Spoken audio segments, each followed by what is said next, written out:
লেখক ও ব্লগার অভিজিৎ রায় ঢাকা বিশ্ববিদ্যালয়ে এলেন কফিনবন্দি হয়ে। তাকে শ্রদ্ধা জানানো হবে সম্মিলিত সাংস্কৃতিক জোটের আয়োজনে, তার প্রস্তুতি ছিল আগে থেকেই। এবারে অশ্রুসিক্ত সাধারণ মানুষের ভালোবাসায় শেষ বিদায় জানানো হলো তাকে। পুত্রের মরদেহ বয়ে বেড়ানো পিতা ডক্টর অজয় রায় যেন অনেকটাই অসহায়। শেষ আশা শুধু ছেলের হত্যাকারীদের যেন বিচারের আওতায় আনা হয়।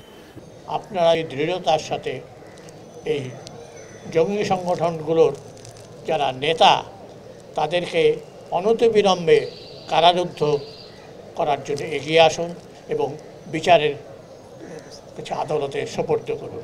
সারি সারি মানুষ শ্রদ্ধা জানায় অভিজিৎ রায়ের কফিনে, তবে তাদের কণ্ঠে ছিল ক্ষোভ।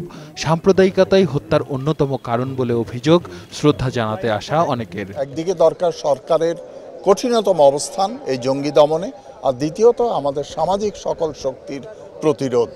সামাজিকভাবে যদি আমরা প্রতিরোধ করতে না পারি তাহলে আমাদের বাংলাদেশের অস্তিত্ব বিপন্ন হবে। অপরাধের শাস্তি ছাড়া অপরাধ দমন করা যায় না। এই জায়গায় আমাদের এই 16 কোটি মানুষের আজকে ঐক্যবদ্ধ অবস্থানের প্রয়োজন আছে। আবার কেউ কেউ প্রশ্ন তুলেছেন আইনশৃঙ্খলা বাহিনীর ভূমিকা নিয়ে, তবে দোষীদের দ্রুত গ্রেপ্তারের দাবি জানান তারা। এটা নিয়ে কোনো রকমের দলীয় রাজনীতি যেন না হয়, এটা ব্যাপারে আমি এটা সতর্ক করে দিচ্ছি। আগেও বলছি, এখনো বলছি, বিচারের আওতায় না আনলে এটি কিন্তু আসলে আমাদের ক্রিমিনাল জাস্টিস সিস্টেম যেটা সেটা কখনোই আর ডেভেলপ করবে না।